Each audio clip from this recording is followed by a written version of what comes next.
Pour le dernier droit avant la fin de notre deuxième journée. Je suis heureuse de voir que vous êtes tous là encore avec intérêt pour notre thématique sur les transitions inclusives. Donc, pour poursuivre les réflexions sur nos trois restitutions fort intéressantes sur le sujet, j'invite nos panélistes à s'intéresser aux élèves qui sont davantage vulnérabilisés. On en a identifié plusieurs pendant les communications. On a parlé des élèves en situation de redoublement, les élèves en situation de handicap aussi. On a parlé des filles en milieu rural peut-être. On a parlé aussi des enfants déplacés, des enfants réfugiés. Donc, je vous invite à réfléchir à ces enfants, réfléchir aussi à tous ceux qui ne sont pas à l'école, parce qu'on a parlé beaucoup des études qu'on a faites sur les personnes dans les écoles, mais il y a des enfants qui ne sont pas à l'école. Alors, dans ces transitions inclusives, puisque vous êtes tous des spécialistes en la question, est-ce que vous avez des approches à proposer, approches pédagogiques, approches inclusives en lien avec les politiques, en lien avec la gestion? Donc, nous sommes tous intéressés à vous entendre à ce sujet-là et on pourra faire réagir la salle par la suite sur les mêmes questions. Donc, on a avec nous aujourd'hui Madame Naminata Doucouré, qui est chef de service de la formation hybride et des enseignants bivalents en Côte d'Ivoire. Bonjour. On a aussi Monsieur Joseph Evagne Assembe, qui est inspecteur national chargé de l'enseignement primaire et point focal d'apprendre au Cameroun. Bonjour. Avec qui j'ai eu le bonheur d'animer il y a quelques mois à peine. On a aussi le professeur Christian Zamo-Akono, qu'on connaît tous maintenant, qui vient de nous faire une présentation.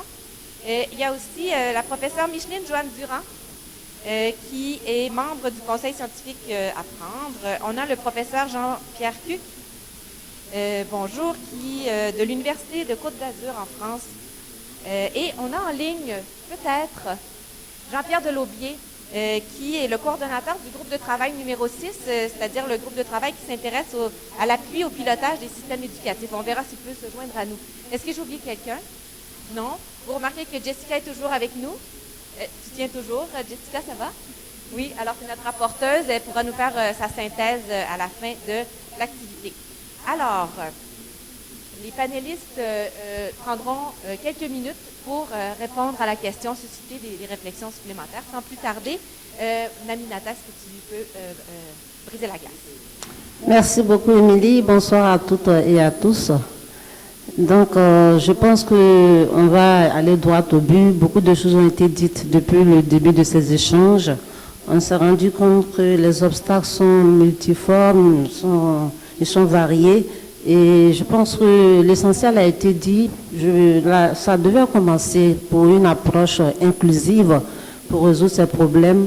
L'une des solutions a été proposée déjà, c'est au niveau déjà de la gouvernance. Moi, je commencerai par là. Et cette gouvernance déjà, elle doit être inclusive. L'inclusion doit commencer depuis la gouvernance. J'entends par là le fait que justement, dans le choix et les décisions de politique éducative, que toutes les parties prenantes soient impliquées, soient concertées. Et j'entends par toutes les parties prenantes, depuis le décideur, en passant justement par les parents d'élèves, par les enseignants, jusqu'aux apprenants eux-mêmes. Parce que justement, un des intervenants a dit plus tôt, il faut voir justement l'école comme un tout.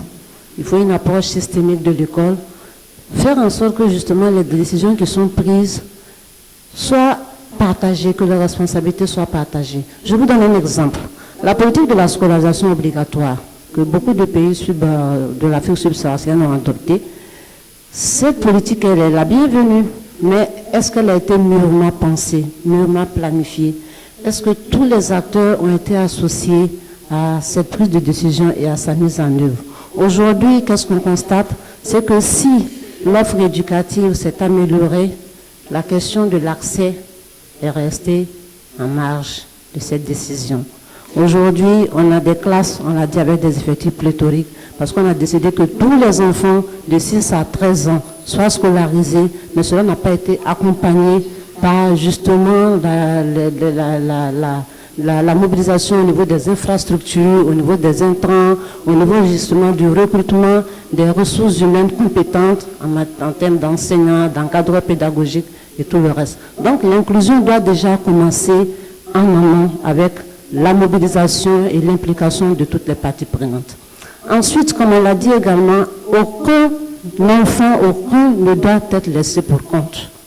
Ceux qui sont déjà dans le système et qui sont les plus vulnérables, il faut des mesures spécifiques qui soient justement prises pour les accompagner. En Côte d'Ivoire, dont je suis ressortissante par exemple, il y a une politique de priorisation et d'incitation à la scolarisation de la jeune fille. Et donc, il y a eu justement une étude pour identifier les zones où le taux de scolarisation de la jeune fille est le moins élevé et justement des mesures incitatives, des mesures d'accompagnement qui ont été mises en place afin justement de favoriser, d'inciter les parents à justement scolariser la jeune fille. Cela va jusqu'à l'appui aux ménages vulnérables, cela va jusqu'à la création de ce qu'on appelle les clubs mères élèves filles. Ces clubs mères élèves filles, ce sont des mères qui ont leurs filles qui vont à l'école et donc on mobilise, qu'on regroupe pour justement les former à l'accompagnement de ces jeunes filles-là en termes de conseils, en termes de, je dirais même de soutien, par exemple lorsqu'elles ont les menstrues, qu'est-ce qu'elles doivent faire, tout ça, parce qu'on a vu que même, ne serait-ce que ça, le fait d'avoir ces menstrues était un facteur de, je dirais, de retrait de l'espace scolaire. Donc ces mères-là sont là pour accompagner les jeunes filles en termes de conseils, en termes d'appui, même en termes de soutien alimentaire, parce qu'il y a des cantines scolaires qui sont créées, et ces mères-là, pas forcément des mères, je dirais, intellectuellement avancées, hein. Souvent c'est des mères qui s'organisent en collectivité, elles font de petits, elles ont leurs champs, elles ont leurs petits, les petites activités génératrices de revenus. Donc elles s'associent pour justement offrir de quoi se restaurer à ces jeunes filles principalement, mais pas que les jeunes filles, de sorte que les enfants qui vont à l'école puissent rester pour pouvoir justement suivre tous les cours jusqu'au soir. Parce qu'on a constaté que si ce n'est pas le cas, lorsque les enfants quittent l'école à midi pour rentrer et que, bien évidemment, à la maison, ils ne trouvent pas les parents qui sont au champ, donc ils n'ont pas de quoi se restaurer. Et les enfants ne reviennent pas l'après-midi, ils continuent dans les champs où ils retrouvent les parents pour pouvoir se restaurer. Donc ces mères-là s'organisent de sorte à animer une cantine au sein de l'école et à pouvoir maintenir les enfants, notamment les jeunes filles, et à les accompagner des conseils qu'il faut. Donc voici des mesures spécifiques qui peuvent être prises pour justement lutter et favoriser justement cette inclusion tant entendue. Pour ce qui est des enfants qui n'ont pas eu la chance d'être scolarisés à temps, eux aussi, il va falloir penser, il faut faire quelque chose pour eux. Parce que comme je l'ai dit, aujourd'hui, tous ces enfants qui deviennent ce qu'on appelle en Côte d'Ivoire les enfants de la rue, mais sont des dangers pour toute la société. L'insécurité, la violence, c'est des enfants souvent qui sont frustrés, qui sont révoltés contre la société tout entière. Et donc si on ne fait rien, c'est des décisions d'adultes qu'on va devoir assumer. Et c'est pas toujours agréable quand on se sent aussi agressé par ses propres enfants. Donc pour ces enfants-là, par exemple, il faut ce qu'on appelle en Côte d'Ivoire aujourd'hui l'école de la deuxième chance. L'école de la deuxième chance, où justement, ou bien les classes passerelles, où on essaie justement de voir comment donner une chance à ces enfants-là pour pouvoir justement être réintégrés dans le circuit scolaire. Lorsqu'ils n'ont pas encore, je dirais, trop dépassé l'âge de la scolarisation, on essaie de créer ce qu'on appelle des classes passerelles. C'est-à-dire c'est des classes où on peut retrouver les enfants de 9 à 12 ans, qu'on essaie de récupérer, de leur donner, si vous voulez, un enseignement accéléré. Et puis, selon le niveau, on les réintègre dans l'école formelle. Donc, ils commencent par une sorte d'école informelle. Et lorsqu'on estime qu'ils ont le niveau en fin d'année, ils sont réintégrés dans le système formel d'apprentissage. Tout ça pour que, justement, aucun enfant ne soit laissé pour compte. Et pour ceux qui ont vraiment excédé l'âge de la scolarisation formelle, aujourd'hui, les ministères de l'Éducation nationale et de l'enseignement technique ont réussi justement à voir comment ces enfants-là pourraient suivre une formation professionnelle, une formation technique, pour pouvoir justement être intégrés dans le tissu social. Donc voici pour ma part ce que je peux dire, mais nous avons l'obligation de faire en sorte que tous les enfants aient une chance d'être des citoyens que nous souhaitons. Merci. Merci beaucoup, Naminata. Je prends des notes mentales. On va poursuivre avec une élocution de notre collègue Joseph Evang à Saint-Louis. Merci beaucoup, Émilie, pour cette parole que vous me passez. Je vais tout d'un coup poser le problème des enfants qui sont victimes de redoublement. Parfois, j'entends dire dans les salons aussi élevés comme ceci qu'on doit lutter contre les redoublements. Mais avez-vous déjà constaté que les soldats que nous recrutons pour lutter contre les redoublements sont eux-mêmes pour les redoublements? C'est un problème important. Je suivais encore dans ce même hôtel un ministre émérite du Sénégal qui nous disait qu'il y a nécessité de procéder à un changement de paradigme, un changement de perception que les enseignants et les personnels en charge de l'éducation doivent effectuer avant toute chose. Il faut que les uns et les autres se convainquent qu'à l'école, on s'inscrit dans la pédagogie de la réussite et non dans la pédagogie de l'échec. C'est pour cela qu'au-delà des cadres normatifs qui sont développés, au-delà des politiques publiques qui prennent option pour que les enfants ne reprennent pas les classes, on a toujours la difficulté au niveau opérationnel que les enseignants aiment entendre que tout le monde n'a pas réussi. Ils aiment bien que les gens reprennent les classes. À côté de cela, il y a des considérations qui sont purement pédagogiques. Moi, je sais que les études qui ont été menées par Bloom par rapport à la pédagogie de la maîtrise ont posé des postulats, dont l'un d'eux, et qui est très important, c'est que nous n'allons pas à la connaissance selon le même rythme. Il y a des apprenants lents dans les salles de classe, mais habituellement, la temporalité de nos systèmes scolaires fait en sorte qu'ils n'ont pas la possibilité de démontrer qu'ils prenaient leur temps pour finalement accéder à la connaissance. Alors, on a des redoublements. Et notre système éducatif, dans son fonctionnement même, ne nous donne pas la possibilité de constater que le segment de notre système qu'on considère comme obligatoire a des mécanismes de régulation qui permettent à chaque enfant de se rattraper. Souvent, on s'interroge. Au niveau supérieur, on leur donne la possibilité de se rattraper. J'entends dire là-bas qu'il y a des sessions normales et des sessions de rattrapage. Mais au niveau du primaire ou du fondamental, dès qu'un examen est fait et qu'on l'a raté, on l'a raté ad vitam aeternam. On va reprendre simplement. Alors, est-ce qu'on tient véritablement compte de ces facteurs d'exclusion? De ces facteurs d'exclusion des enfants qui, pendant une année scolaire, contre leur gré, sont victimes des urgences. Des urgences qui peuvent être créées par la nature. Nous avons les inondations, la Covid-19 par exemple en 2020. Mais aussi des urgences qui sont le fait des hommes avec les crises et les catastrophes que nous avons ici et là. Ces urgences peuvent faire que les enfants qui originellement étaient inscrits au sein de nos écoles puissent être déscolarisés, soit de courte, de moyenne ou de longue durée. Est-ce que nos systèmes s'adaptent véritablement à ces situations pour offrir une seconde chance à ces enfants? Je doute véritablement que ce soit le cas. Alors, le nombre de redoublements qu'on observe et qui pourrait constituer un facteur déterminant pour la transition école-collège devrait également être le fait de la non prise en compte de ces différents facteurs que je viens de citer. À côté de cela, il y a les enfants qui vivent avec un handicap. Qu'est-ce qu'on en fait? Est-ce que dans la logique du passage à l'enseignement fondamental, on tient aussi compte de ces enfants?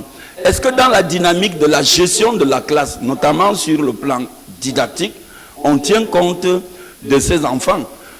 Je pense pour ma part que on devrait peut-être ensemble adopter la pédagogie universelle qui prend à la fois compte de la pédagogie explicite qui nous éloigne des opacités pédagogiques, de sorte qu'on puisse véritablement, au moment où on pose une question à un enfant, s'assurer que son seul challenge, c'est de répondre à cette question parce qu'il la comprend comme nous, qu'on puisse également à la fois faire appel à la pédagogie différenciée, qui rappelle à tous que nous gérons au sein d'une classe une espèce de diversité, et qu'on fasse également appel aux adaptations pédagogiques qui peuvent faire en sorte que la gestion de l'unicité des élèves en raison de leur spécificité liée à leur vulnérabilité puisse être prise en compte. Donc, je pense qu'il va falloir dans l'avenir, et notamment dans le passage à l'enseignement fondamental, qu'on tienne compte de ces données. En ce qui concerne les filles, là également il y a un problème. L'école, dans son segment secondaire, est régulièrement éloignée des écoles primaires. Pour les filles, ce n'est pas facile. Est-ce qu'il ne serait pas temps pour les politiques publiques qu'on intègre la résurgence des internats, par exemple, pour qu'on puisse prendre en charge les vulnérabilités dues au genre, les problèmes de violence basés sur le genre? Est-ce qu'on y pense véritablement? Est-ce que nos environnements scolaires sont sûrs, sains et protecteurs? Sont-ils attrayants pour ces élèves qui vivent dans les villages où on fait de l'extraction minière et qui choisissent souvent d'aller faire les petits métiers plutôt que d'aller à l'école? Est-ce que nos systèmes ont pensé à ces enfants qui sont dans la rue, qui n'ont pas eu la première chance, pour leur donner une deuxième chance, afin que l'enseignement fondamental lui aussi devienne universel? Je pense qu'il s'agit là d'un ensemble de questions que nous avons l'obligation de nous poser si nous voulons aborder la question de l'enseignement fondamental avec une perspective de la réussite. Je vous remercie. Merci beaucoup, Evan. Toujours aussi intéressant de t'écouter. On poursuit avec, sur la liste, j'ai M. Christian Zamot. Alors, merci pour la parole donnée.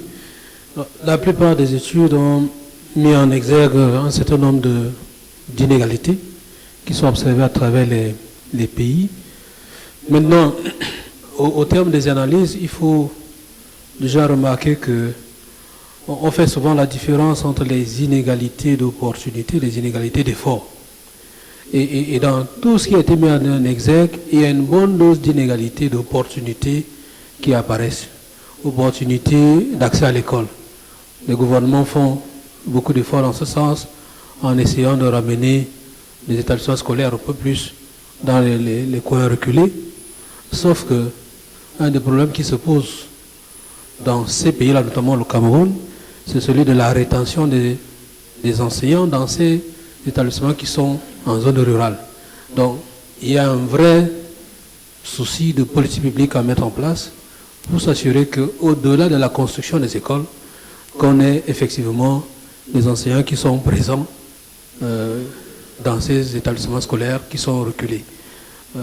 Ça permettait d'éviter d'avoir le type de résultat qu'on a eu tout à l'heure avec le prof Ngamaleu, qui montre que ce sont plutôt les maîtres de parents qui sont plus efficaces dans la transition, alors que on a des enseignants fonctionnaires, c'est simplement parce qu'ils désertent ces écoles-là. Il y a un souci, une réflexion à mener en termes de comment faire pour retenir ces enseignants-là dans les zones rurales, pour ceux qui sont affectés dans les zones rurales. La deuxième des choses, c'est de dire que on a également des politiques qui sont mises en œuvre pour rendre un peu plus inclusifs nos établissements scolaires, notamment pour les enseignants vivant avec le handicap. Si vous regardez dans les établissements de la ville de Yaoundé, notamment primaire et secondaire, plein d'établissements sont à 4 niveaux, des bâtiments avec 4 niveaux, mais jamais de rampe. Voilà. Comment on fait? Comment on explique aux promoteurs d'établissements privés et publics qu'en réalité, tout le monde ne peut pas marcher et utiliser les escaliers? Au-delà des difficultés à accéder à la salle, il n'y a que le gouvernement a eu à mettre en place une politique de gratuité de la scolarisation des enfants vivant avec le handicap. Mais est-ce qu'elle est véritablement appliquée? Lorsque l'enfant qui vit avec le handicap, qui en plus vient d'une famille modeste. Non seulement l'enfant vient avec le handicap, la scolarisation est gratuite, mais il n'a pas le manuel gratuit. Il ne peut que s'inscrire gratuitement, c'est ce que dit le texte, mais il n'a pas accès gratuitement au manuel. Donc, il y a des réflexions à mettre en place de ce côté-là. Surtout que, si on regarde bien, la gratuité de l'école qui a été mise en place, l'école primaire qui a été mise en place au Cameroun, a tendance à disparaître au regard du coût des inscriptions dans les différents établissements publics.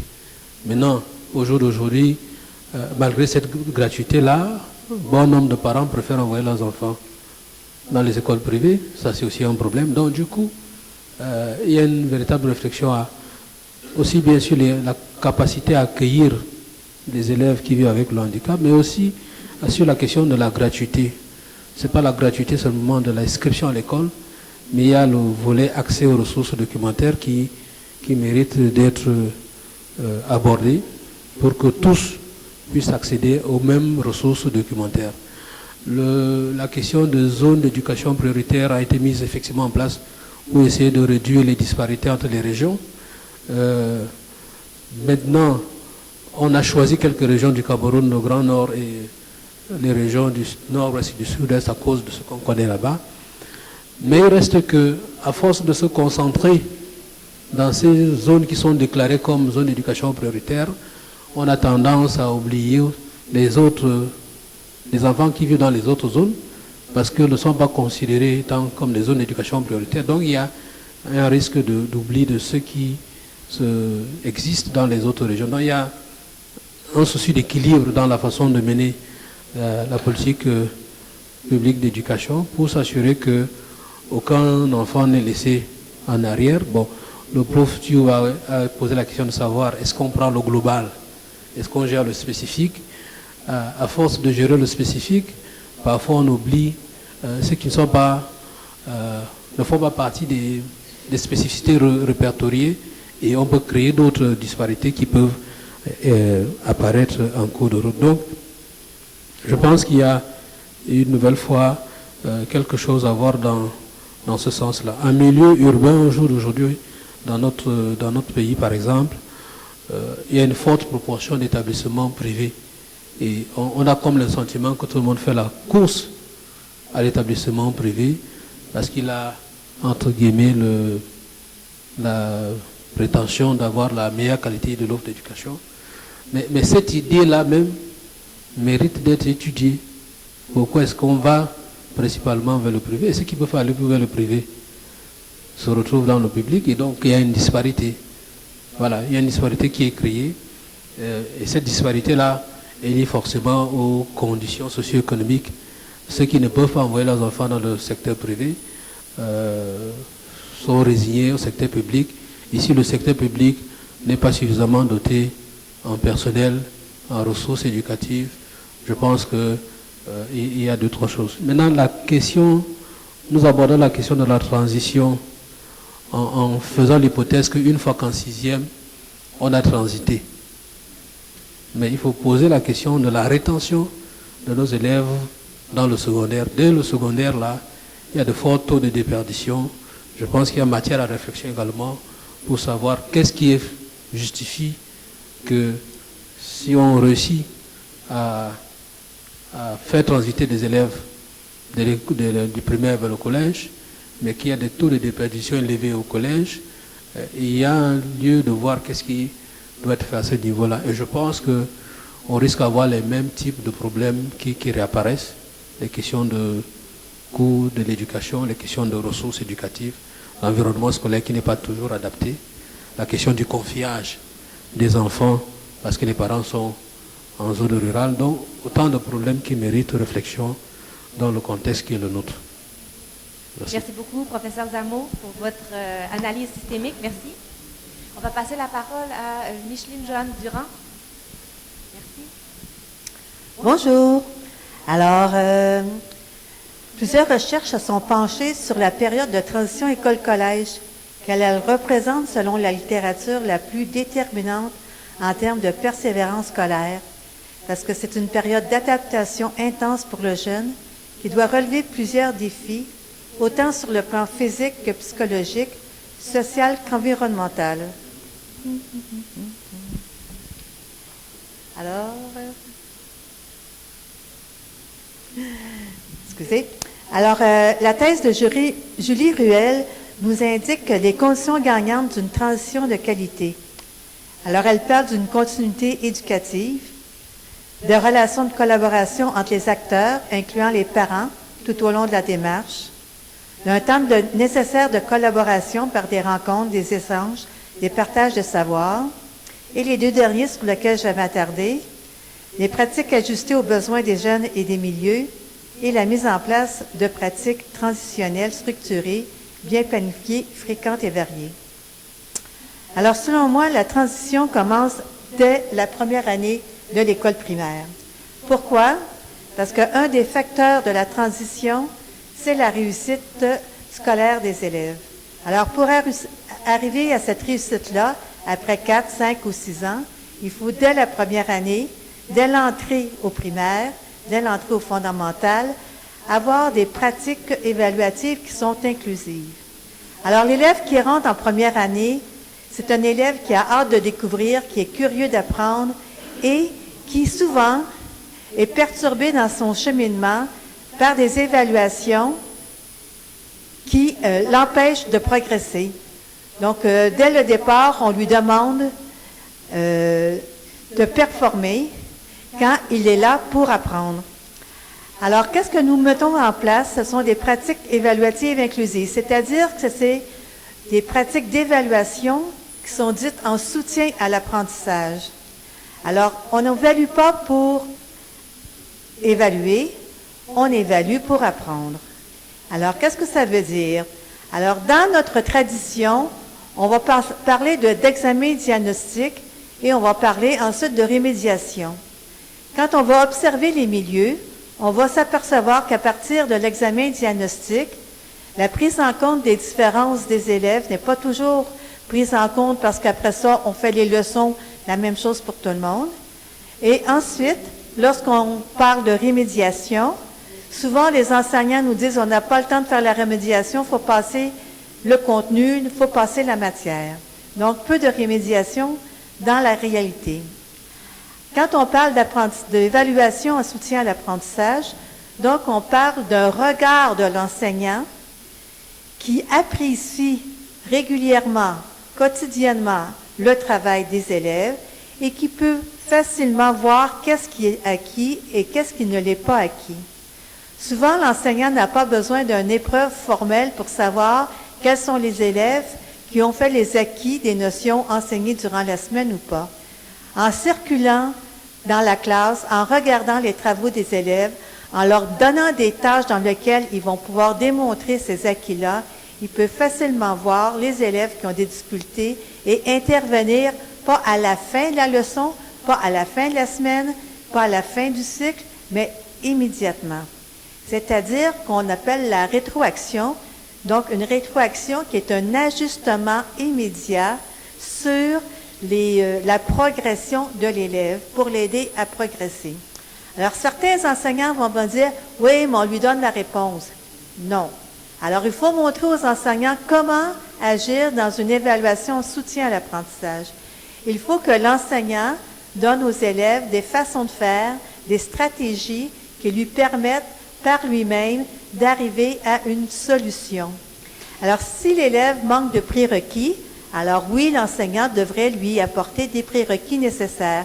Mais étant donné qu'il n'est pas nécessairement le seul, donc il pourrait organiser un sous-groupe dans la classe pour lequel des prérequis pourraient être enseignés, soit par l'enseignant, soit par d'autres élèves de la classe, ou soit par des élèves de d'autres classes qui pourraient venir en soutien à cet enseignant-là. Alors, cette façon de faire doit commencer dès le début du primaire, parce qu'on sait que plus l'élève avance dans sa scolarité, plus son développement représente un écart par rapport au standard qui est visé. Donc, dès qu'on agit précocement dans le développement des acquis des élèves, on évite de plus en plus les écarts. Alors, souvent, il est préférable de passer plus de temps à enseigner des stratégies cognitives et métacognitives qui permettent aux élèves d'acquérir plus facilement les notions qu'on veut lui faire apprendre que de passer une série de notions qui ressemblent à une liste d'épicerie et pour lequel l'enfant, après 2 ou 3 notions, est rendu déjà en surcharge cognitive. Alors, c'est pour ça que je vous dis que la transition commence dès la première année du primaire pour assurer comme ça un suivi et une progression dans le développement de l'élève. On sait que les élèves n'ont pas le même rythme d'apprentissage, on sait que les élèves n'ont pas les mêmes styles d'apprentissage.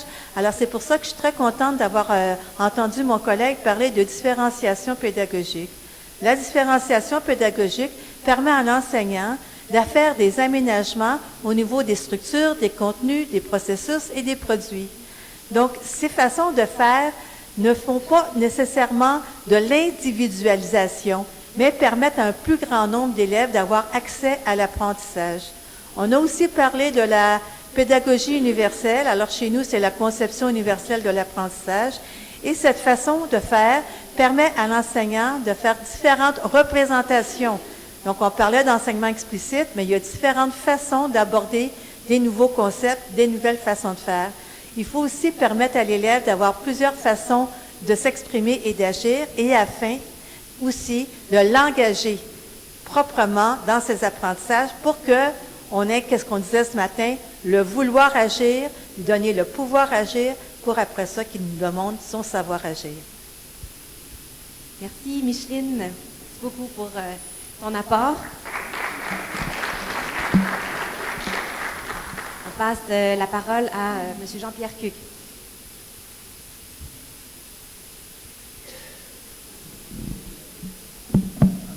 Merci Émilie.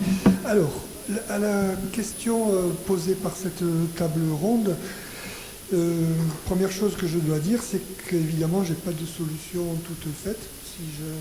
Si j'en avais, je pense que ça se saurait.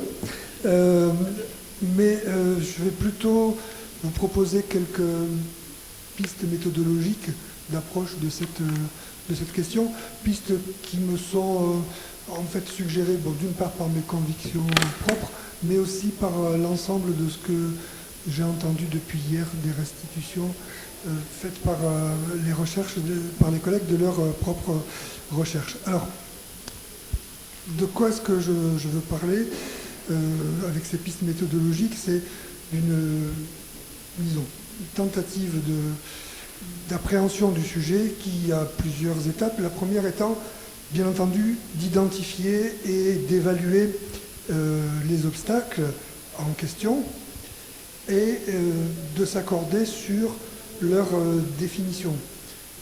Par exemple, si on prend le terme d'inclusion ou d'inclusif, que nous avons tous employé depuis hier, je pense qu'il faut à un certain moment avoir un arrêt théorique sur la question et se dire, est-ce qu'on est sûr de tous bien parler de la même chose sur ce point-là comme sur d'autres. Deuxième point, c'est de considérer les obstacles en question comme des manifestations des difficultés de fonctionnement d'un système qui est un système complexe. Les choses ne sont jamais aussi simples que ce que l'on peut penser. Si on prend par exemple l'éloignement des établissements secondaires en zone rurale qu'on a évoqué à plusieurs reprises, on peut se dire finalement il peut y avoir une solution, c'est construire des collèges plus proches. Si c'était si simple que ça, je pense que tous les gouvernements dont il y a des représentants de fonctionnaires haut placés ici l'auraient fait déjà depuis belle lurette. Alors, donc, c'est important de traiter ces obstacles en tant que tels, mais en réalité donc de les considérer comme des symptômes, comme je viens de le dire, et de proposer, puisqu'on a affaire à des symptômes de dysfonctionnement d'un système, une réponse qui soit elle aussi systémique. C'est une expression que j'ai entendue à plusieurs reprises depuis hier et avec laquelle je suis complètement en accord. Mais le système lui-même n'est pas seulement constitué de l'ensemble des obstacles qui ont été repérés et de leur relation. Ça, c'est la partie, je dirais, descriptible dans une première instance de l'affaire. Il est aussi soumis à l'influence d'un ensemble, de notre système, ou si vous voulez, d'une autre face du système, un système de valeurs, de représentation, de croyances, qu'on peut appeler le curriculum caché. Et ça, c'est-à-dire ce sont les choses qu'on ne dit pas, qu'on n'explicite que très rarement, et qui pourtant ont une force extrêmement prégnante et qui conditionnent énormément la réalité du système observable. Alors, les forces qui sont exercées par ces deux systèmes peuvent plus ou moins coïncider. Là, c'est le cas le plus positif, mais lorsqu'elles coïncident très peu, on peut aller parfois jusqu'à une opposition complète. Et dans ce cas-là, il ne faut pas s'imaginer que c'est le système immédiatement descriptible qui va gagner. C'est toujours le curriculum caché qui gagne. Parce que ce sont les forces les plus puissantes qui organisent la société. Alors, prendre conscience du curriculum caché, ça ne signifie pas donc forcément s'y opposer, parce qu'après tout, on peut être d'accord aussi en titre individuel, même lorsqu'on est à un haut niveau de responsabilité, avec certains de ces points, même si on n'en est pas toujours conscient, et même si on ne l'expliciterait pas soi-même. Mais il faut se dire que ce système-là, il peut être en réalité beaucoup plus consensuel que le curriculum ouvert ou patent. Et donc, il faut, je pense, veiller au maximum à ce que chaque acte de remédiation soit en cohérence avec la remédiation qu'on veut apporter ou la modification qu'on veut apporter à chacun de ces systèmes-là ou de ces faces du système. Les propositions de remédiation, à mon sens, elles doivent répondre à un certain nombre de critères. Le premier étant la conformité aux finalités d'évaluation du système. Il y a les grandes finalités. Jean-Pierre, oui. je vais remonter le micro pour Oui, excusez-moi. Oui. La conformité donc aux finalités d'évaluation du système. Ensuite, la faisabilité et leur contextualisation, ça va souvent ensemble. Troisième nécessité, c'est la cohérence entre les divers niveaux curriculaires, linguistiques et didactiques. Dans cette cohérence didactique, j'englobe personnellement tout ce qui est le niveau théorique, le niveau méthodologique et le niveau pédagogique, qu'on a tendance à voir apparaître la plupart du temps comme le plus immédiatement accessible et qui en fait n'est que très souvent l'écume de la réalité systémique. Voilà, alors c'est pas une réponse extrêmement satisfaisante à la question posée, mais c'est quelques pistes que je vous propose éventuellement pour y réfléchir lors de recherches futures sur ces questions-là. Merci beaucoup pour ces cadrages méthodologiques. Merci beaucoup. Alors, on a eu des exemples, d'excellents exemples à propos de cette nuance. Chers panélistes, est-ce que vous êtes d'accord qu'on ouvre à la salle ou vous avez une intervention à faire? C'est bon? Vous serez heureux? On a plusieurs minutes devant nous et quelques micros à distribuer. Alors, je vais inviter, en fait, j'aimerais bien avoir une variété de points de vue, donc différentes fonctions, différentes zones géographiques, des personnes peut-être qui ne sont pas encore exprimées.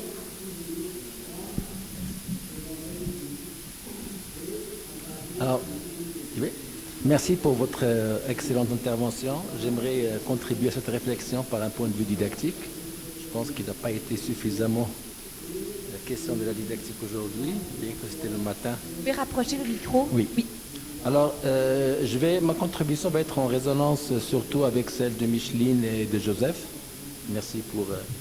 je ne vais pas parler de pédagogie universelle ou différenciée, je suis un didacticien, mais plutôt de principes didactiques qui vont dans le même sens pour une classe inclusive en mathématiques. Un premier principe, c'est de diversifier l'accès au savoir. Les savoirs mathématiques n'ont pas qu'un seul sens. Par exemple, quand on veut enseigner les fractions, il n'y a pas qu'un seul sens des fractions. Diversifier les sens permettrait d'accrocher plusieurs élèves. Quand on veut enseigner un nouvel apprentissage, faire une entrée par les significations et non pas par les formalisations. Si on veut, par exemple, on va au primaire, par exemple, on introduit le nombre comme modèle de quantité et de grandeur trop vite, alors qu'on peut faire d'abord un travail sur les quantités et les grandeurs, qui donne plus de sens aux élèves. Favoriser la diversité des idées dans la classe. Alors ça, c'est important. Les élèves sont capables, si on leur laisse la possibilité de s'exprimer, de dire des choses très différentes. Donc, par exemple, quand on demande une solution à un problème, ce n'est pas parce qu'un élève propose une solution qu'on s'arrête. Il faut demander est-ce que d'autres élèves ont d'autres solutions différentes. Comme ça, on favorise la diversité. Faire de l'élève un acteur et non pas un reproducteur des connaissances de l'enseignant. Il faut mettre l'élève donc actif dans ses apprentissages. Favoriser les savoirs personnels avant les savoirs homologués. Alors ça, c'est important. Par exemple, quand on veut enseigner la proportionnalité, le raisonnement proportionnel, si on introduit tout de suite la règle de 3, on tue le raisonnement. Il faut laisser émerger les savoirs personnels des élèves. Et puis peut-être une dernière. Merci. OK. Alors, ça serait peut-être de donner le cadeau de l'ignorance à certains élèves en difficulté.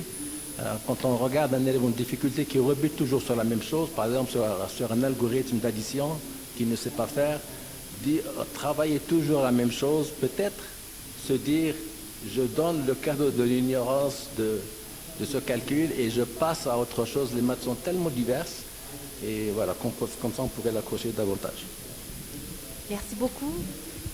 Alors, il y a un autre micro au fond de la salle et puis ensuite ici. Non, un instant. Monsieur, vous pouvez aller et ce sera votre tour ensuite. Merci. Moi, c'est Fassou Balakonde de la Guinée. Je suis le point focal du programme Apprendre. Je remercie,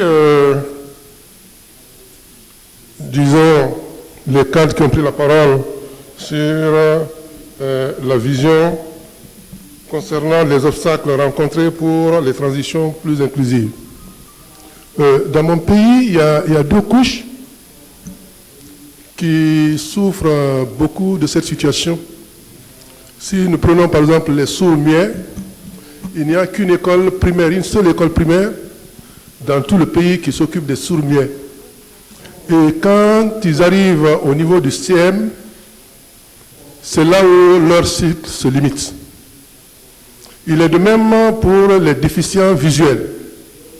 Il y a pratiquement une seule école qui s'occupe de la formation des déficients visuels. Eux aussi, quand ils arrivent au niveau du CM, dès après les examens, ils sont obligés d'aller dans les collèges. Et ils vont dans les collèges où les enseignants ne sont pas préparés à les prendre en charge. Et ça fait vraiment un problème. J'aurais voulu, à travers ce séminaire, avoir quelques recettes pour nous aider dans ce cadre. Parce que quel que soit l'effort que nous allons fournir dans le cadre de la transition, cette couche-là va être toujours laissée pour compte. Et il y a également un autre problème qui les touche. Nous avons un déficient visuel qui a fini les études supérieures et qui enseigne dans un lycée. Il est l'unique qui est en train d'enseigner les cours d'histoire. Les autres, quand ils finissent, ils ont un problème de débouché. Alors c'est vraiment un problème qui ne motive pas les parents à envoyer les enfants handicapés dans les écoles, notamment les déficients visuels. Je vous remercie. Merci beaucoup.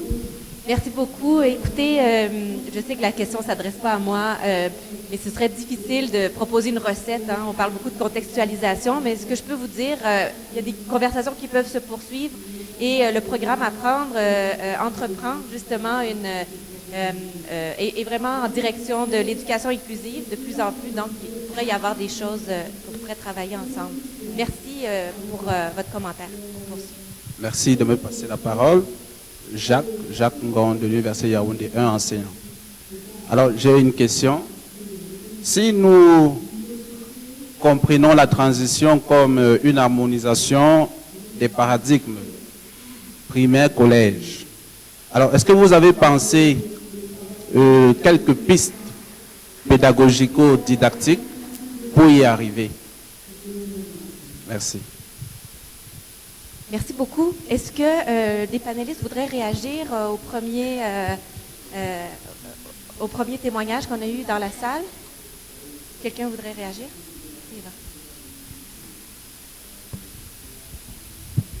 Merci beaucoup.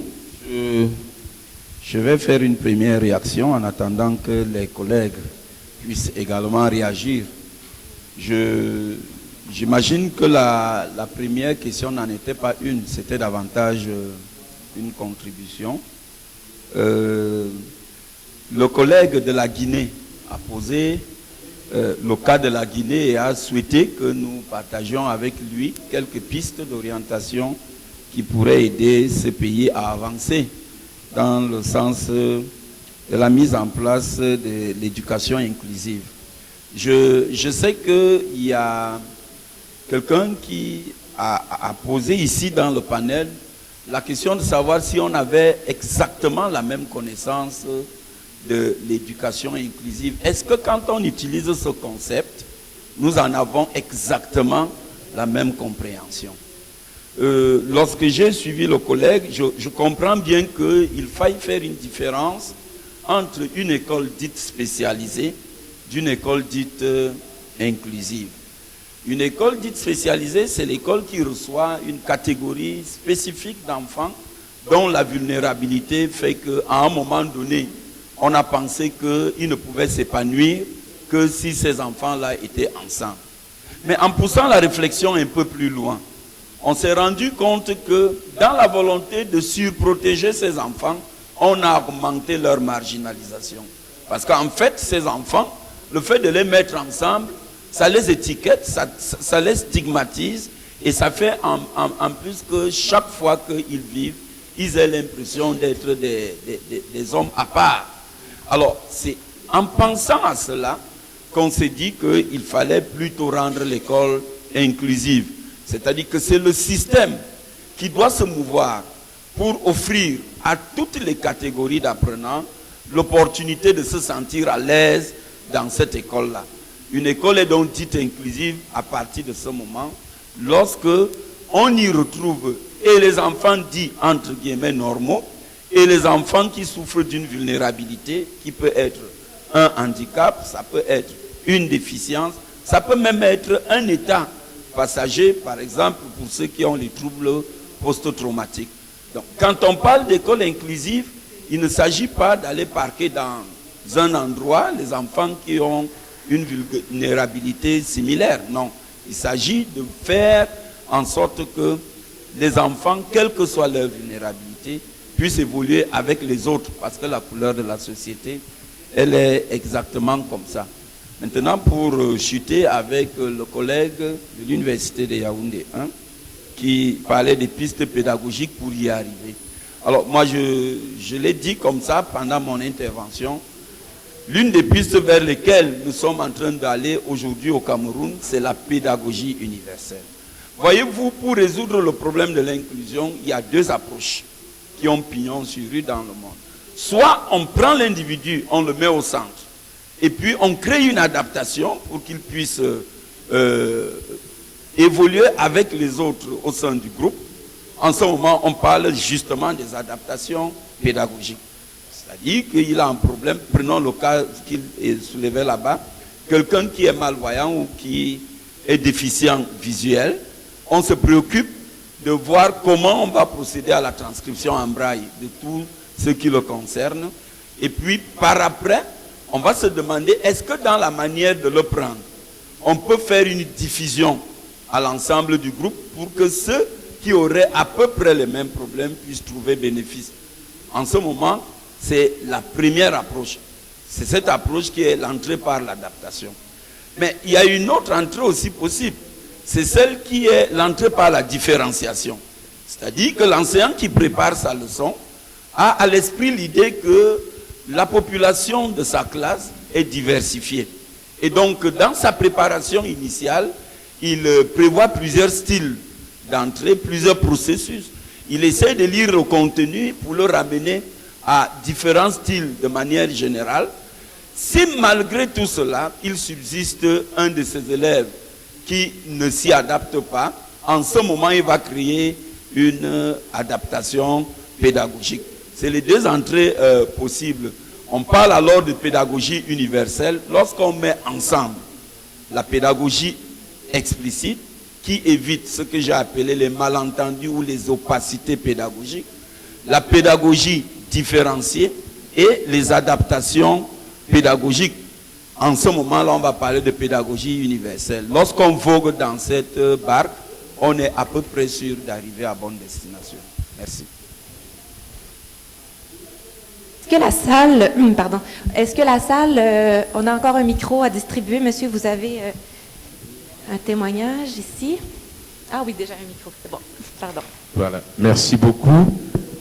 Je reprends ce micro pour revoir la question qui était l'objet de la table ronde.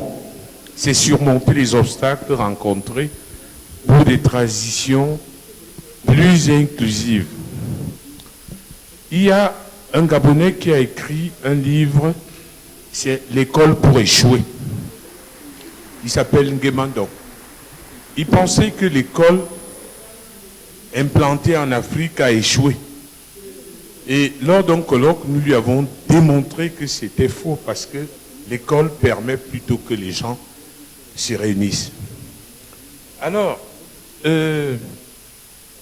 au niveau des transitions, je crois que les transitions plus inclusives peuvent permettre à l'école africaine de renaître et améliorer.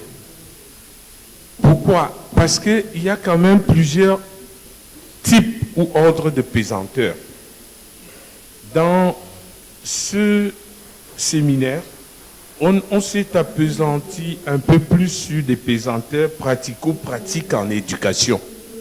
C'est-à-dire qu'on a évoqué les problèmes des programmes, de la formation des enseignants, de l'infrastructure, de l'inclusion. Et on a oublié les aspects essentiels, les pesanteurs parfois politiques,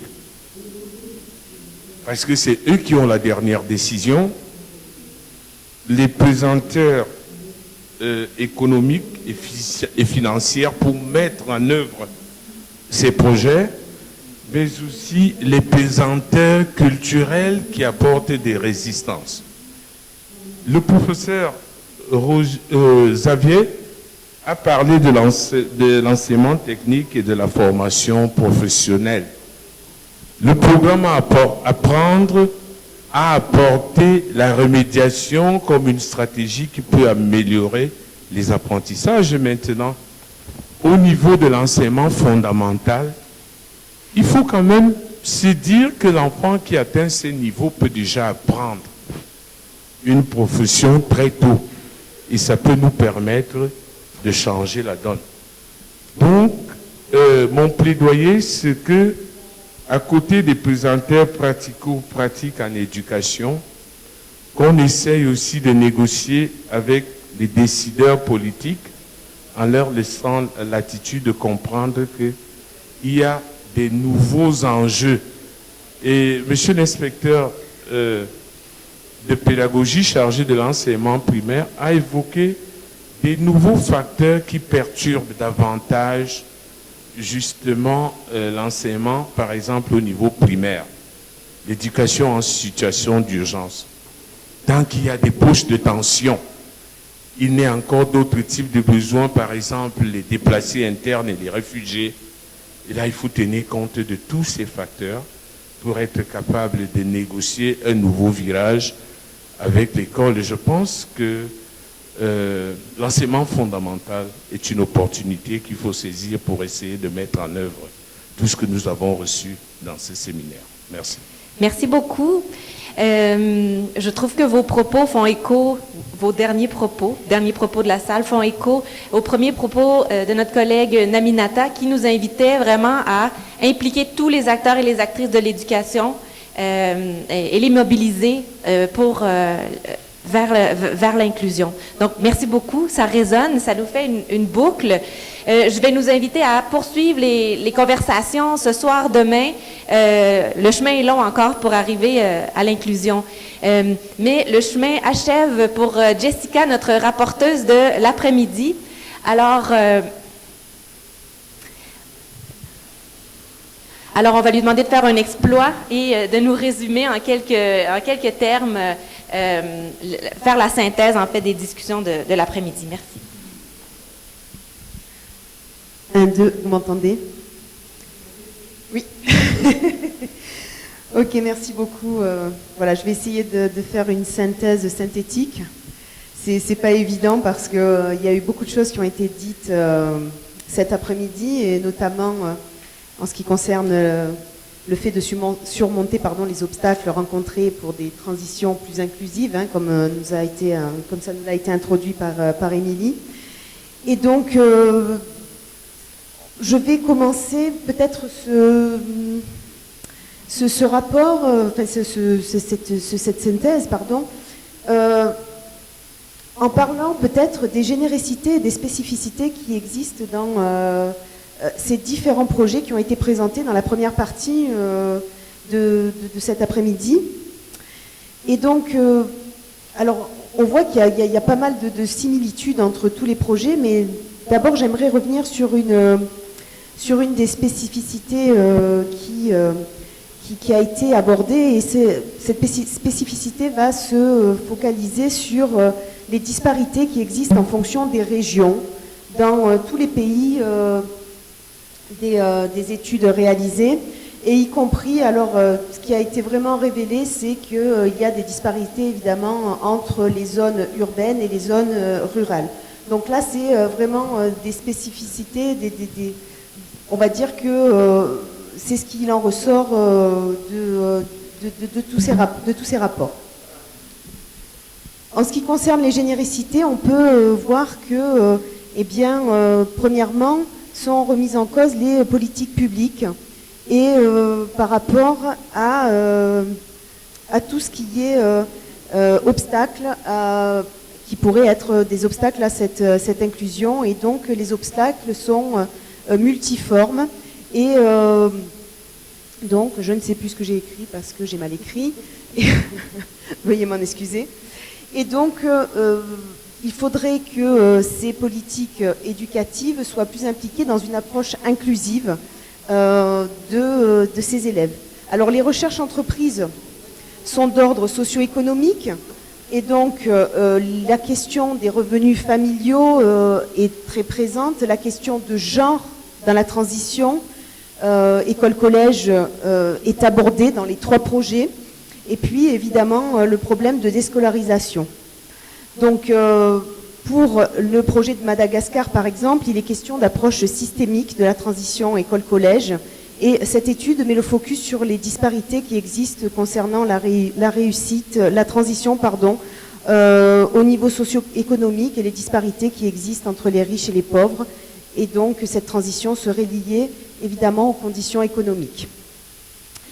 Le deuxième projet parlait de transition directe ou indirecte, en se penchant sur le parcours scolaire des élèves. Donc là aussi, c'était une spécificité de ce projet, mais néanmoins, on va dire qu'il rejoint le premier projet qui concerne les revenus socio-économiques des familles. Là aussi, on va dire que c'est un obstacle à l'inclusion des élèves, et surtout va aux disparités qui existent parmi les familles qui habitent plutôt les zones rurales. On va dire également qu'il y a qu'il y a des similitudes dans les méthodologies envisagées de ces différentes recherches, puisqu'elles ont toute une base mixte. C'est-à-dire que les recherches sont aussi bien quantitatives et qualitatives, mais on va dire que l'une d'entre elles commence par une étude quantitative pour aller un petit peu plus vers la qualitative, et puis les deux suivantes ont commencé par une étude qualitative pour aller dans une approche quantitative qui, du coup, ce qui a permis peut-être de comprendre en profondeur ce qui se passe plus précisément dans le cadre de ces recherches. On va dire que les résultats aussi ont présenté des généricités, des spécificités. Cependant, ils laissent apparaître de manière générale un besoin de formation des enseignants. On va dire que apparaît également dans cette transition école-collège et comme un obstacle la contrainte culturelle, et spécifiquement dans l'étude qui a été réalisée au Cameroun. Émerge aussi l'implication des parents qui semble constituer un élément essentiel à cette transition école-collège. Évidemment, une adaptation en fonction des contextes serait souhaitable. Enfin, pour revenir à ce qui s'est passé pendant la table ronde de cet après-midi, cela nous a permis d'avoir des pistes de réflexion pour amener les élèves à la réussite dans une perspective d'inclusion. Donc tout d'abord, il s'agit de la mobilisation de toutes les parties prenantes, et y compris les parents qui joueraient un rôle très important, et puis aussi de ne laisser aucun enfant pour compte. Et on le voit surtout pour la scolarisation des jeunes filles qui impliquent des changements lorsque, par exemple, a été évoquée la puberté de celle-ci et qui abandonne l'école lorsque on a besoin plutôt d'elle à la maison. Ont été abordées également des pistes pédagogiques. Alors, les pistes pédagogiques qui ont été abordées, ce sont au niveau du redoublement, et donc a été discutée la place du redoublement dans les classes. Au niveau de l'évaluation, et là on a eu le conseil d'une pratique évaluative inclusive qui permettrait d'amener les élèves à la réussite et à l'inclusion scolaire. Nous avons également eu un retour sur une pédagogie universelle qui impliquerait une pédagogie explicite et différenciée à destination de tous les élèves. Donc là, on a mis le focus plutôt sur le scolaire. Et puis également au niveau didactique. Tout cela pour éviter les malentendus du coup pédagogique. On a eu également quelques pistes méthodologiques, avec l'intervention de M. Q qui nous a amené à une prise de conscience du curriculum caché, et donc avec chaque acte de remédiation qui doit être en cohérence avec le système et une approche systémique pour appeler un petit peu le projet qui a été discuté à Madagascar. Enfin, au niveau des recherches comparatives, il serait évidemment opportun, par rapport à pour revenir au projet de recherche, d'apporter des aides méthodologiques à la comparaison, afin qu'on puisse obtenir des résultats qui soient en adéquation avec celle-ci. Voilà, j'ai essayé d'être le plus succincte possible, mais il y a eu beaucoup de choses qui ont été dites, donc voilà, je ne sais pas si j'ai résumé la situation, mais en tout cas, c'est ce que j'avais à dire pour cette Défi relevé, n'est-ce pas? Merci beaucoup. Jessica, merci. Chers panélistes, merci beaucoup à toute la salle. Merci pour votre engagement. Est-ce que tu fais un mot de la fin? C'est moi qui ai le mot de la fin. Alors, à demain matin, tout le monde.